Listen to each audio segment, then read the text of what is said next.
Assalomu alaykum hammaga. Biz hozir vulkanizatsiyadamiz. Cobalt mashinasi 2025-yil. Akamiz mashinasini tashlab ketgan. 4 ta yumshoq balon. Keyin orqasi o'tmasin deganlar uchun o'zini zavodskoy amortizatoriga shtok. Keyin Malibu prujina originalni qo'ydirib berganmiz. Birlik rezina bilan.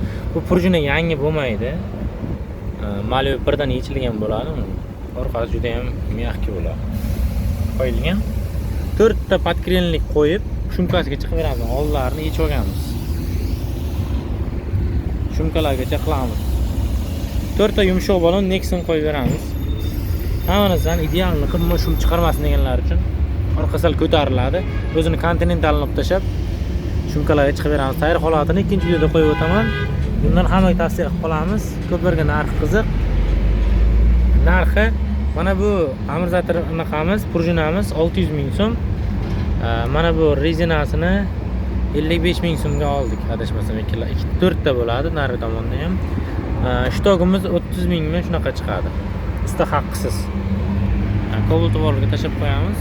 Tayyor holatini ikkinchi videoda qo'yib o'taman. Mashinamiz tayyor bo'ldi. Uzoqdan ko'rinishi, orqasida yuk yo'q hozir. Ichida podkrenlik qo'yilgan.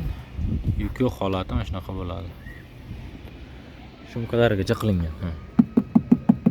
Umuman taqir-tuqir degan ovoz yo'q. Ular juda ham zo'r turadi. Balonimiz shunday holatda Nexon Impress degan balon. Donasi 62-63 dollardan chiqadi bir donasi. Oldilari ham shumka bo'lgan. Oldilari ham bilinmay. Hammasi juda ham go'zal holatda bo'lgan. Balon juda ham yumshoq balon, qo'ydirganlar biladi. Endi o'zimizdan qo'yib berdik. Uzoqdan ko'rinishi sal ko'tarilib turadi, lekin mashina orqasi o'ynab ketmaydi. E'tibor uchun hammaga rahmat. Kimga shunaqa xizmatlar kerak bo'lgan bo'lsa, bemalol telefon qilib kelsalaringiz bo'ladi.